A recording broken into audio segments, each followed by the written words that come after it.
اعوذ باللہ من الشیطان الرجیم بسم اللہ الرحمن الرحیم الحمد للہ رب العالمین صلی اللہ علی محمد وآلہ اجمعین واللعنۃ الدائمۃ علی اعداء محمد وآل محمد اما بعد وفقنا اللہ وإیاکم للعلم والعمل الصالحین انشاءاللہ تعالی۔ اچھا یہ گفتگو یہاں پہ ہے الثالث قصد الذبح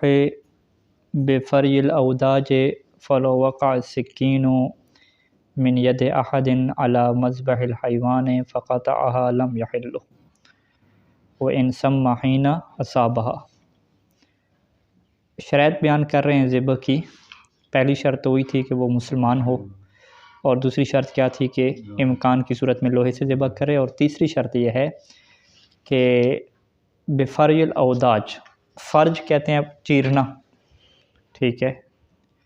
اور اوداج کہتے ہیں، وہ آگے بیان کریں گے، جو چار رگیں ہم اس کا ترجمہ کر دیں، یہ چار نالیاں۔ تو اوداج اربع کو چیرنا یعنی کاٹنا، یہ کیا ہے، ضروری ہوتا ہے۔ تو قصد الذبح یعنی اس کا یہ ارادہ ہو کہ کیا ارادہ ہو کہ وہ ذبح کرے گا۔ کیسے ذبح کرے گا؟ بفرج الاوداج، اس کی اوداج کو کیا ہے، چیر کے، جو اس کی جانور کی جو چار رگیں ہیں، دو نالیاں اور دو رگیں،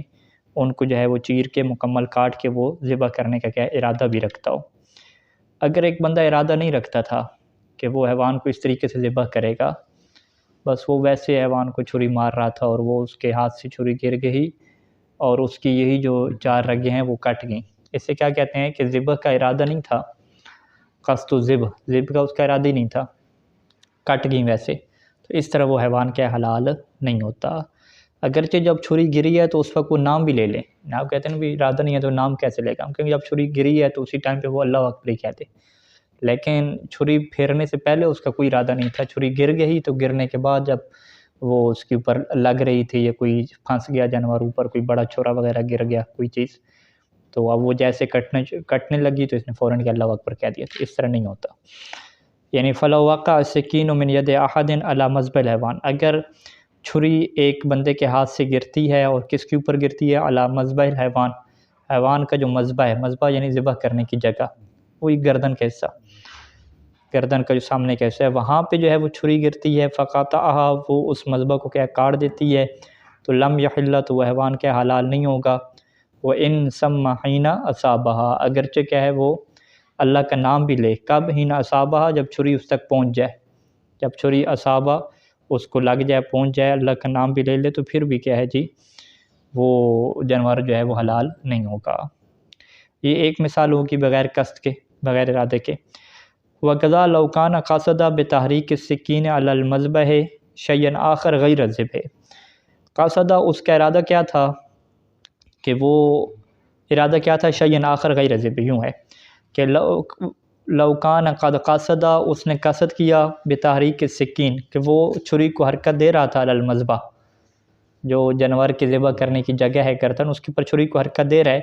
لیکن اس کا قصد کیا ہے، شیئن آخر غیر الذبح، ذبح کے علاوہ کوئی اور کیا اس کا مقصد ہے، ذبح کرنے کا اس کا کوئی فی الحال کیا ہے، کوئی پروگرام ہی نہیں ہے، بس ایسے کیا چھری پھیر رہا ہے، چیک کر رہا ہے۔ فقطع الاعضاء، ہوتا کیا ہے کہ وہ چھری اس کے اعضاء کو کاٹ دیتی ہے، تو یہ بھی کیا ہو جائے گا، بغیر قصد کے ہو جائے گا۔ او کان سکرانا، یا جو ہے وہ بندہ جو ہے وہ نشے میں ہے، نشے والے بندے کو پتہ نہیں چلتا کیا کر رہا ہے، ٹھیک ہے جی۔ او مغمى علیہ، یا اس کے اوپر بے ہوشی طاری ہو چکی ہے۔ او نائمن، یا جو ہے وہ سویا ہوا ہے۔ او صبیًا، یا کیا ہے جی وہ بچہ ہے۔ او مجنوناً، یا پاگل ہے، اور یہ دونوں بچے اور پاگل کیا ہیں، غیر ممیزین ہیں، انہیں اس بات کی تمیز نہیں ہے کہ وہ کیا کر رہے ہیں، ٹھیک ہے جی۔ بچے کے پاس یہ شعور نہیں ہے کہ میں کوئی شرعی طور پہ ذبح کر رہا ہوں، ٹھیک ہے، پاگل کے پاس بھی کیا یہ شعور نہیں ہے۔ لیکن اگر پاگل اور بچہ کو یہ پتہ چل رہا ہو کہ ہم جو ہے وہ جانور کو شرعی طور پہ ذبح کر رہے ہیں، ٹھیک ہے، اتنا اس کے پاس شعور ہو، باقی اس کا ذہن کام نہیں کرتا، لیکن ابھی جو ہے وہ یہ بات اس کو سمجھ آ رہی ہے کہ میں جانور کو شرعی طور پہ ذبح کر رہا ہوں، تبھی اسے قبلہ رخ کر رہا ہے، اللہ اکبر پڑھ رہا ہے اور وہ صحیح طریقے سے ذبح کر رہے ہیں، تو پھر وہ کیا ہو جائے گا، حلال ہو جائے گا۔ یعنی یہی مسئلہ جو ہے وہ آیا تھا، شاید وہی آپ کے علاقے کی تھا شاید، ہاں،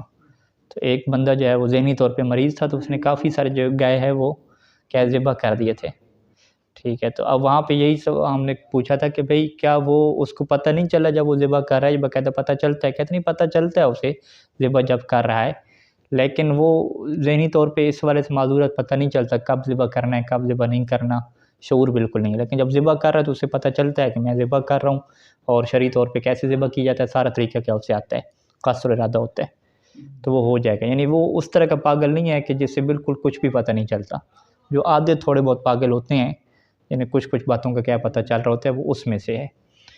تو اگر اسے اس بات کا شعور تھا ذبح کرتے ہوئے کہ میں شرعی طور پہ غیر ذبح کر رہا ہوں، لوگ بھی کہتے ہیں اسے یہ بات پتہ چل رہی ہے، ٹھیک ہے، ہم پھر سب کی کیوں ذبح کر رہا ہے، کیوں اس نے یہ ترتیب بنا لی ہے، ٹھیک ہے، اس بات کا کیا اسے شعور نہیں ہے کہ بھی میری گائے ہے، کس کی گائے ہے، کب ذبح کرنی ہے ذبح نہیں کرنی، بس اس کے ذہن میں ایک چیز چل پڑی کہ میں نے گائے کیا ذبح کرنی ہے۔ اب اس نے کیا ہے، ہاں ہاں حلال کر رہا ہوں، ہاں ٹھیک ہے، اب وہ کہہ رہا ہے کہ میں ان سب گائے کو کیا حلال کر رہا ہوں، ٹھیک ہے۔ اب اسے پوچھیں بھائی عید تھوڑی آ گئی ہے، آپ کا صاحب تھوڑی ہیں، اب اس وادی میں اور میں کہ میری جو ہے وہ ذمہ داری لگ چکی ہے کہ میں سب کے گائے ذبح کروں، نقصان کا نہیں پتہ، ہاں کہ نقصان ہو رہا ہے بھی کتنا، ٹھیک ہے جی، لیکن حلال کر دی اس نے۔ اچھا اسے کیا کہتے ہیں کہ اس کا ارادہ وغیرہ ہے سارا، تو ارادہ جب اس کا ہو گیا تو وہ گائے حلال ہو جائے گی۔ تو ہم کیا کہیں گے کہ یہ مجنون ہے لیکن غیر ممیز نہیں ہے، ممیز ہے اس باب میں، ٹھیک ہے، تمیز والا ہے اس باب میں، ٹھیک ہے۔ وہ مجنون بعض کا تو اصلا ان کو تمیز نہیں ہوتی، نہ کپڑے پہننے کی نہ بولنے کی، کچھ بھی نہیں ہے تمیز، وہ تو بالکل ہی کیا ہے مجنون ہو جاتے ہیں۔ تو ممیز بھی کیا ہے ہر حساب سے ہوگا، فرض کریں اسے نماز وغیرہ پڑھنے کی تمیز نہیں ہے، نجاست طہارت خیال رکھنے کی تمیز نہیں ہے، لیکن حلال کرنے کے بعد سے اسے تمیز ہے سارا، اسے پتہ چل رہا ہے کیسے حلال کیے جاتے ہیں سارا۔ تو وہ ایک اور جو مسئلہ آیا تھا اس میں مشکل ہو جائے گی کہ جو رات میں نیند میں کیا بیدار ہوا، ایسے جو ہے وہ نیند میں اٹھا اور جا کے کیا ہے بھیڑ بکریاں کیا اپنی ذبح کر دیں، پھر آ کے سو گیا۔ اب جب صبح اٹھا تو اس کو پتہ ہی نہیں ہے کہ میں نے پتہ نہیں ذبح کی ہے نہیں، کہ کچھ بھی اسے پتہ نہیں ہے، تو اس سے ہم کیا کہیں گے یہ نائمن میں جائے گا کہ یہ سوئی ہوئی حالت میں ہے، ذبح کر دیں، اس کا اصل ارادہ قصد اور ارادہ اس کا تھا ہی نہیں، اسے پتہ ہی نہیں ہے اس چیز کا، شعور ہی نہیں، تو وہ حرام ہو جائیں گی۔ بیدار ہونے کے بعد پتہ چلا، ہاں لیکن جس ٹائم پہ ذبح کر رہا تھا اس ٹائم پہ نہیں پتہ تھا، نہیں جب صبح اٹھ گیا نا، رات کو جو نیند میں لوگ چلتے ہیں، نیند میں جو لوگ چلتے ہیں ان کو پتہ نہیں چلتا، ہاں نیند میں بہت سارے کام کرتے ہیں، یہ ایسی بیماری ہوتی ہے، ہاں وہ باقاعدہ نہا بھی لیتے ہیں بعض اوقات، ٹھیک ہے، پھر بھی پتہ نہیں چلتا، ہاں ٹھیک ہے، اس طرح سے اس طرح ہے،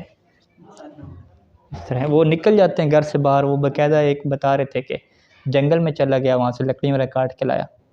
بعض کا تو وہ جنگل میں گیا، ادھر اس کو ہوش آیا، آگ کھل گئی ادھر، تو ادھر وہ ڈر کے مارے بے ہوش ہو گیا، یا کسی کی وفات بھی ہوگی، اس طرح کے واقعات کافی ہیں۔ بچوں کے ساتھ ایسا ہوتا ہے کہ گھروں میں آپ دیکھیں بچوں کے ساتھ وہ رات کو ایسے ہی اٹھ کے پھر رہے ہوتے ہیں، ہوتے نیند میں آئیں، صبح پوچھیں انہیں نہیں پتہ ہوتا بعض کا۔ اچھا اما الصبی والمجنون الممیزان، لیکن وہ بچہ اور وہ مجنون کے جو ممیز ہیں، سمجھدار ہیں، ٹھیک ہے، وہ کیسے سمجھدار بھی اس والے سے سمجھدار ہیں، ذبح کرنے کے والے سے، قصد و ارادہ ہے ان کا، تو فیجتزأ بذبحہما، تو ان کا جو ذبح ہے اس کی پر کیا کیا جائے گا، اکتفا کیا کر لیا جائے گا۔ اچھا تیسری شرط کیا ہوگی، یہ ارادہ کی ہوگی، قصد کی اس کا ہونا چاہیے، یعنی وہ متوجہ ہو اپنے کام کی طرف کہ وہ کیا کر رہا ہے۔ جو بندہ متوجہ نہیں ہے اپنے کام کی طرف تو اس کا جو ہے وہ ذبح کیا حلال نہیں ہوگا۔ تو یہ قصد، اور اس کو ہم کیا کہتے ہیں، وہ نیت کہتے ہیں نا، نیت بمعنی قصد کے، تو وہ باقاعدہ نیت کی نہیں جاتی، نیت مطلب کیا ہے متوجہ ہو بندہ کہ کر کیا رہا ہے، یہ چیز ہے۔ الرابع جو چوتھی چیز ہے وہ الاستقبال بالذبیحۃ حال الذبح الی القبلۃ، علیکم السلام ورحمۃ اللہ، کہ ذبیحہ یعنی جس کو ذبح کیا جا رہا ہے، ذبح کے وقت جو ہے وہ اس کا کیا ہونا چاہیے، قبلہ رخ ہونا، ٹھیک ہے، یہ شرط ہے۔ فَإِنْ أَخَلَّ بِالْإِسْتِقْبَالِ عَالِمًا عَامِدًا حَرُمَتْ، اگر جو ہے وہ خلل ڈالے یعنی قبلہ رخ سے نہ کرے لیکن عالمًا جان بوجھ کے،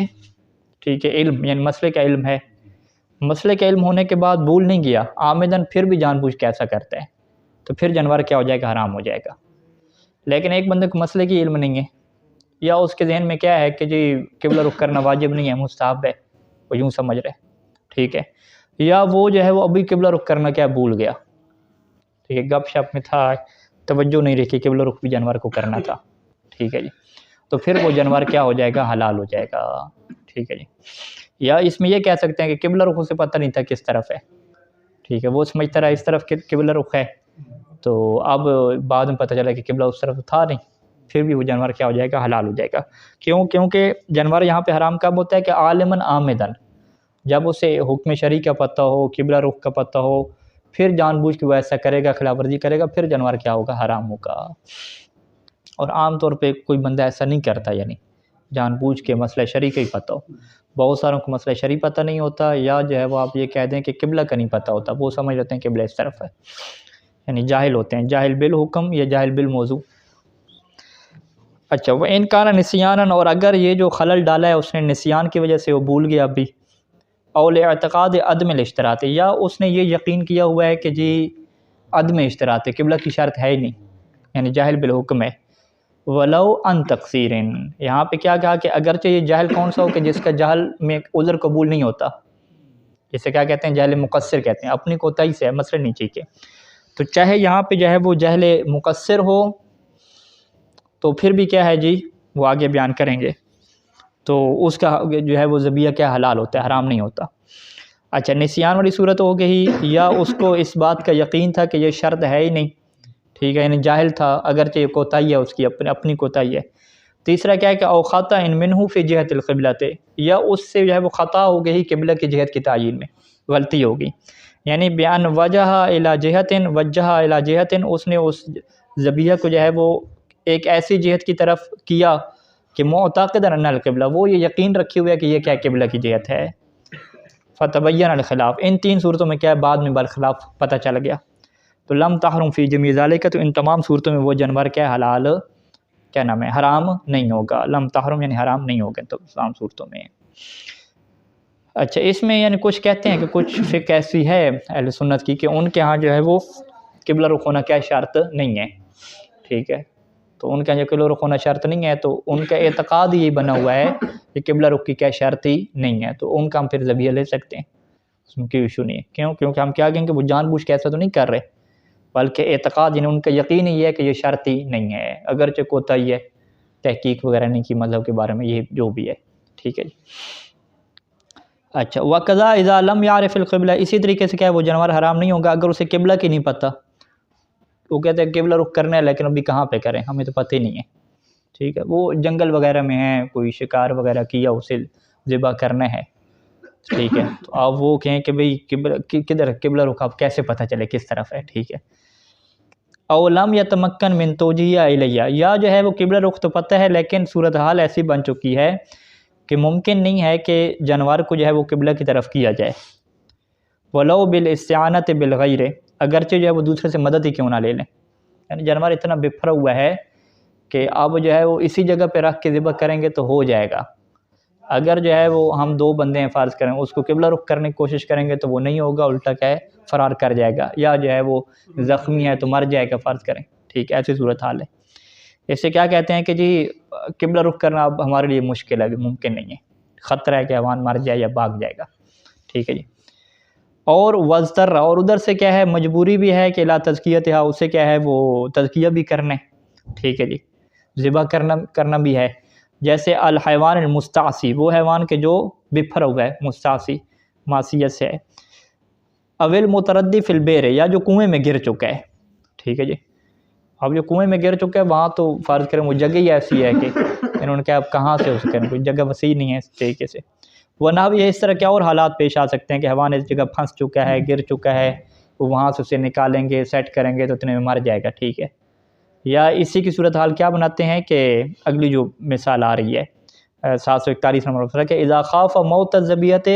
لو اشتغل بالاستقبال بها الى الجهۃ القبلۃ، خوف، یہ خوف پیدا ہو چکا ہے کہ موت الذبیحۃ، کہ وہ جو جس کو ذبیحہ ہم نے کرنا ہے وہ حرام ہو جائے گا، لو اشتغل بالاستقبال بها، اگر وہ مصروف ہو گئے کس کام میں کہ بالاستقبال بها، کہ اس ذبیحہ کو جی قبلہ رخ کریں، استقبال بها الى جهۃ القبلہ، کہ ذبیحہ کا استقبال کریں قبلہ والی جہت پہ، اس میں اگر وہ مصروف رہ گئے تو وہ کیا ہے جی مر جائے گا جانور، تو لم یلزم، تو پھر یہ بھی چیز کیا ضروری نہیں ہوتی، یعنی جانور جو بیمار ہیں یا فرض کریں کوئی ایسا حالات پیش آ گئے تو اب جدھر ہی ہیں ادھر ہی کیا اسے ذبح کر دیں، ٹھیک ہے، کیونکہ یہ خوف پیدا ہو گیا، تو لہٰذا جو قبلہ رخ والی شرط ہے نا یہ یعنی آسان ہے، اتنی زیادہ کیا ہے اس میں سنجیدگی اور مشکل نہیں ہے۔ تو اگر کوئی دکاندار کو کوئی دیکھتا ہے کہ اس نے جو ہے وہ صحیح طریقے سے قبلہ رخ نہیں کیا تو اس میں جو ہے پھر کیڑے نکالنے کی ضرورت نہیں ہے، یعنی ہم کہیں گے اس کو کیا پتہ نہیں ہے قبلہ رخ کیسے کیا جاتا ہے، ٹھیک ہے، جان بوجھ کر کوئی نہیں ایسے کرتا، ٹھیک ہے۔ اچھا جی، لا یشترط فی الذبح استقبال الذابح نفسہ، یا استقبال الذابح نفسہ، یوں کہہ دیں کہ ذبح میں یہ شرط نہیں ہے کہ جو ذبح کرنے والا بندہ ہے وہ خود بھی قبلہ رخ ہو، ٹھیک ہے، یہ چیز ضروری نہیں ہوتی، لہٰذا وہ ایک سائڈ پہ رکھ کے ذبح کر رہا ہے، خود جو ہے وہ کسی اور کے ساتھ گپ شپ لگا رہا ہے، ادھر دیکھ رہا ہے، جانور کیا ہے، چکن جو ہے وہ سائڈ پہ ہے، ٹھیک ہے، تو اس میں کیا کوئی ایشو نہیں ہے۔ وَإِنْ كَانَ ذَلِكَ أَحْوَطُ اسْتِحْبَابًا، اگرچہ یہ چیز کیا احتیاط مستحب ہے، ٹھیک ہے، تو احتیاط مستحب یہ ہے کہ وہ خود بھی قبلہ رخ ہو سارا اور جانور بھی کیا قبلہ رخ ہو۔ اچھا، اب اگلا مسئلہ کیا ہے کہ جانور قبلہ رخ جو ہے وہ کیسے ہوگا، ٹھیک ہے جی، یتحقق استقبال الحیوان فیما اذا کان قائما او قاعدا، پہلی صورت کیا ہے کہ اگر جانور کیا ہے کھڑا ہوا ہے یا بیٹھا ہوا ہے، ٹھیک ہے، اس طریقے سے ذبح نہیں کیا جاتا، عام طور پہ لٹا کے ذبح کیا جاتا ہے، لیکن اگر بیٹھا ہوا یا کھڑا ہوا ہے تو پھر استقبال قبلہ اس کا کیسے ہوگا؟ کہتے ہیں یتحقق استقبال الحیوان، آگے کیا کہا، بما یتحقق بھی استقبال الانسان حال الصلاۃ فی الحالتین، کہ یہ قبلہ رخ ہونے کا یہاں پہ وہی عرف والا معیار ہے کہ جیسے انسان جو ہے وہ نماز کے دوران کھڑا ہوا ہے یا بیٹھا ہوا ہے، جیسے قبلہ رخ انسان ہوتا ہے ویسے ہی یہ جانور بھی کیا قبلہ رخ ہوگا۔ تو انسان قبلہ رخ کیسے ہوتا ہے کہ انسان کو ہم کیا کہتے ہیں، اس کا چہرہ قبلے کی طرف ہو، ٹھیک ہے، اگر بیٹھا ہوا ہے تو آپ کیا کہیں گے کہ اس کی ٹانگیں تو یوں مڑی ہوئی ہیں نا، پاؤں کی جو انگلیاں ہیں وہ تو قبلے کی طرف نہیں ہیں، ٹھیک ہے، وہ تو پیچھے کی طرف ہیں، کوئی زمین کے اوپر ہیں، لیکن ہم کیا کہیں گے، ہاں وہ ظاہری طور پہ جو ہے وہ اس کا جو سامنے والا سینہ ہے، چہرہ ہے، گردن، یہ کیا قبلہ کی طرف ہے۔ تو کھڑا ہونے والا جانور بھی ایسے ہوگا، تو وہ تو اگرچہ یوں کھڑا ہوا ہے تو اس کے جو سامنے کی دو ٹانگیں ہو جائیں گی، دو ہاتھ جس سے ہم کہتے ہیں، اور چہرہ جیسے عام طور پہ کھڑا ہوتا ہے، تو یہی کیا ہو جائے گا، طریقہ کار ہو جائے گا۔ اچھا جی، وَأَمَّا إِذَا كَانَ مُضْطَجِعًا عَلَى الْأَيْمَنِ أَوِ الْأَيْسَرِ، یہ وہ صورت حال ہے جو ہمارے یہاں ہوتی ہے کہ جانور کو لٹایا گیا ہو کس کے اوپر، دائیں سائڈ پہ یا بائیں سائڈ پہ، ٹھیک ہے، تو پھر کیسے قبلہ رخ ہوگا؟ فَيَتَحَقَّقُ، پھر استقبال حیوان قبلہ رخ کیسے ہوگا جی؟ بِاِسْتِقْبَالِ الْمَنْحَرِ وَالْبَطَنِ، دو چیزوں کو جو ہے وہ قبلہ رخ کرنا پڑے گا، ایک جو ہے وہ منحر کو، منحر کہتے ہیں چھری پھیرنے کی جگہ، یعنی گردن کا وہ حصہ جہاں پہ چھری پھیری جاتی ہے وہ جگہ جو ہے وہ قبلے کی طرف ہونی چاہیے، اور دوسرا کیا ہے، بطن، جو پیٹ ہے وہ کیا ہے، قبلہ رخ ہونا چاہیے۔ ولا یعتبر استقبال الوجہ، چہرے کا قبلہ رخ ہونا یہ ضروری نہیں ہوگا، والیدین، جو آگے والی جو دو ہاتھ ہیں اس کا قبلہ رخ ہونا وہ ضروری نہیں ہوگا، والرجلین، اور پاؤں کا بھی قبلہ رخ ہونا کیا ضروری نہیں ہوگا۔ تو یہ جو چیز ہے یہ ہم نے دیکھی قصاب میں کہ وہ اس چیز کا جو ہے وہ لحاظ نہیں کرتے، اس طریقے سے قبلہ رخ نہیں کرتے، ٹھیک ہے، مثال کے طور پہ اس میں منحر ہے، یعنی جو جس گردن والے حصے پہ چھری پھیرنی ہے اس کو وہ کیا کرتے ہیں، اوپر رکھ لیتے ہیں، آسمان والی سائڈ پہ رکھ لیتے ہیں، ٹھیک ہے، مثال طور پہ جانور کو ایسے رکھیں گے سیدھا، اور اس کی جو گردن ہے اس کو یوں مروڑ کے نا اوپر سیدھا لے آئیں گے تاکہ چھری جو ہے وہ یوں چلائیں، ٹھیک ہے، یوں چھری چلانا آسان ہے ان کے لیے، جبکہ اگر یہی گردن کے ساتھ قبلہ والی سائڈ پہ ہو یوں کر کے ہو تو پھر چھری کیا ہے، یوں چلانی پڑے گی، وہ نیچے زمین سے بھی کیا ہے، پھنسے گی۔ تو جو پرانے قصاب تھے جن کو جو ہے وہ علماء کی نگرانی میں ذبح کرتے تھے، وہ کیا کرتے تھے کہ ایک گڑھا سا کیا کھود لیتے تھے گردن کے آگے تاکہ چھری جب وہ چلے تو وہ نیچے کیا ہے، پھنسے نہیں، یا جو ہے وہ جانور کی گردن کے نیچے کوئی اینٹ وغیرہ رکھ لیتے تھے، ٹھیک ہے، تاکہ ایشو نہ بنے، ٹھیک ہے۔ لیکن آج کل قصاب کیا ہے، آپ ویڈیوز وغیرہ میں دیکھیں گے، خصوصاً ذی الحج میں قربانی کے مسائل آتے ہیں تو وہ کیا کرتے ہیں جی، وہ جانور ہے تو اس کی گردن کو یوں ہی مروڑ کے نا اس کی گردن اوپر کر لیتے ہیں۔ تو اب یہاں پہ سید سیستانی نے کیا لکھا کہ جو منحر ہے، یعنی جس حصے پہ چھری پھیرنی ہے وہ قبلہ رخ ہونی چاہیے، نہ کہ وہ اوپر آسمان کی طرف ہونی چاہیے، ٹھیک ہے، یہ مشکل ہے۔ اچھا، دوسری ہم نے کیا مشکل دیکھی کہ وہ یوں کر کے، گردن تو اس کی قبلہ کی طرف کریں گے لیکن جو پیٹ ہے وہ اس کا سائڈ پہ ہو گیا، ٹھیک ہے، وہ پورا یوں نہیں کرتے، یعنی ایک قصاب کو یہاں پہ دیکھا نجف میں تو اس نے کیا گردن کی ہوئی تھی لیکن پیٹ کو جو اس نے کیا ہے نا یوں پیچھے کر کے نا اس دمبے کے اس کے اوپر کیا گھٹنا رکھا ہوا تھا، ٹھیک ہے، اب پیٹ اس کا اس طرف جا رہا ہے اور گردن کیا یوں آ رہی ہے، ٹھیک ہے، اب پیٹ اگر وہ سیدھا کرے تو اس کو قابو کرنا تھوڑا مشکل ہو جائے گا، خود ہی تھوڑا آگے ہونا پڑے گا اس کے لیے، تو انہوں نے کیا کہ پیچھے نے ٹانگیں پکڑ کے نا پیٹ ہی اس کا کیا پیچھے کر لیا تاکہ وہ ایک ٹانگ کے نیچے پھنسا لے، گردن کیا اس کے نیچے ہو جائے۔ بلکہ اس نے گردن کو یوں مروڑ کے کیا سیدھا اوپر کی طرف کیا ہوا تھا. اچھا میں نے اس سے گردن سیدھی کروائی، تو اب پیٹ کیا اس کے اندر ہے کہ پیٹ سے ان کے پیٹ سیدھے کروں تو حیوانی قابو کیسے کریں گے، نکل جائے گا. ٹھیک ہے، تو اب وہ اس کو قابو کرنے کے لیے ظاہری بات ہے وہ ایک بندہ اسے چاہیے ہوگا پھر استعانت کے لیے. ٹھیک ہے، تو عام طور پہ یہی ہے کہ وہ ان کے ذہن میں کیا ہوتا ہے، گردن کو قبلہ کی رخ کرنا ہے، پیٹ کا کیا ہے وہ خیال نہیں رکھتے. ٹھیک ہے، اب یہ جو خیال نہیں رکھ رہے، ٹھیک ہے، مولانا صاحب نے غلطی ان کی پکڑ لی کہ انہوں نے یہ خیال نہیں رکھا، گردن کا جو ہے وہ حصہ اوپر کیا ہوا تھا، پیٹ سائڈ پہ تھا، ایک طرف تھا. ٹھیک ہے، تو پھر کیا کہیں گے آپ کہ یہ جانور حرام ہو جائیں گے؟ ٹھیک ہے، ہم کہیں گے نہیں، حرام نہیں ہوں گے. کیوں حرام نہیں ہوں گے؟ کیونکہ انہوں نے جان بوجھ کے ایسا نہیں کیا، وہ مسئلہ نہیں جانتے تھے. آپ کہتے ہیں مسئلہ نہیں جانتے لیکن کوتاہی ہے ان کی نا. ٹھیک ہے، ہم کہیں گے ولو عن تقصیر، پیچھے کیا لکھا کہ ولو عن تقصیر، اگرچہ کوتاہی کیوں نہ ہو پھر بھی جانور کیا ہو جائے گا، حلال ہو جائے گا. تو اسی طریقے سے جو ہے وہ پچھلی جو ہے قربانی پہ بہت زیادہ جو ہے وہ تصویریں نکالی انہوں نے علماء کرام جو قربانیاں کروا رہے تھے. تو وہ ایسی ہے کہ بکرے دمبے پڑے ہوئے ہیں، پیٹ ادھر ہے، گردن جو ہے وہ قبلہ رخ ہے، جو ہے وہ ذبح کیا ہو رہے ہیں. پیچھے جو ہے وہ عالم دین بھی کھڑے ہوئے ہیں، ان کی نگرانی میں کیا ذبح چل رہے ہیں. ٹھیک ہے، جس طرح تصویریں ہیں میں نے بھیجا کہ بھئی یہ تو صحیح قبلہ رخ ہی آپ لوگوں نے نہیں کروایا. کہ پھر کیا کریں، جانور حرام ہو گئے کیا؟ نہیں، حرام نہیں ہے، حلال. کہ حلال ہے تو پھر آپ کیوں کر رہے ہیں؟ ٹھیک ہے، کہ مسئلہ شرعی سے آگاہ کر رہے ہیں کہ آئندہ اس طرح نہ کریں، جان بوجھ کے اس طرح سے نہ کریں. ٹھیک ہے، تو وہ بہرحال اس ٹائم میں مسئلہ بتا دیا. اب اگلا سال جب آئے گا قربانیاں پھر دوبارہ ہوں گی، پھر وہ ذہن سے نکلا ہوا ہوگا. ٹھیک ہے، جب پھر ذہن سے نکلا ہوا ہوگا پھر اسی طریقے سے کیا ذبح ہو جائے گا، نسیان والے. تو اگرچہ اس وجہ سے یہ شرط کیا آسان ہے، اس میں کیا مشکل نہیں ہے. اچھا، یہ تو کہ یہاں پہ کیا دو صورتیں بیان کی. ایک تیسری صورت ہے جو آج کل چل رہی ہے، وہ یہ ہے کہ جو جانور ہے اس کو لٹاتے بھی نہیں ہیں زمین کے اوپر، کھڑا بھی نہیں کرتے، اسے لٹکاتے ہیں، لٹکا کے ذبح کرنے والا. ٹھیک ہے، یہاں پہ جو مکتب شیخ بشیر کے پاس دکاندار ہے تو اس کی کمر میں مسئلہ ہے دکاندار کہ وہ جھک نہیں سکتا، تو وہ مرغیوں کو سیدھا اوپر ایسے پکڑ کے نا گردن سے، ٹھیک ہے، یوں کر کے کیا ہے ذبح کرتا ہے. اب لٹکانے والی صورت یہاں پہ منہاج میں نہیں لکھی ہوئی. ٹھیک ہے، یہ صورت کہاں پہ لکھی ہوئی ہے؟ تو یہ جامع فارسی میں کیا یہ صورت آئی ہے، تو وہاں پہ انہوں نے کہا ہے کہ لٹکانے کی صورت میں جو ہے وہ جو جانور کا سینہ ہے اور جو پیٹ ہے وہ اگر قبلہ رخ کی طرف ہے تو یہ کیا کافی ہے. ٹھیک ہے، ایسے گردن، بلکہ وہ تو صحیح کاٹ رہا ہوتا ہے، گردن بھی یوں رکھی ہوتی ہے. اگر گردن اوپر کر لیتا ہے، سینہ اور پیٹ کیا ہے قبلہ رخ ہو گیا تو یہ کیا کافی ہے. اسی طریقے سے جو مشینوں کے ذریعے سے کٹائی ہو رہی ہے ساری، وہ جانوروں کو جو ہے وہ پاؤں سے لٹکایا جاتا ہے، الٹا لٹکایا جاتا ہے انہیں پاؤں کی طرف سے. جب پاؤں کی طرف لٹکایا جا رہا ہے تو پھر قبلہ رخ کی طرف کیا معیار ہوگا کہ ان کا جو سینہ ہے اور پیٹ ہے وہ کیا قبلہ رخ کی طرف ہو. تو یہ کیا لٹکانے کی کیا ہو جائے گی، تیسری صورت ہو جائے گی. صلی اللہ علیہ محمد و آلہ وسلم.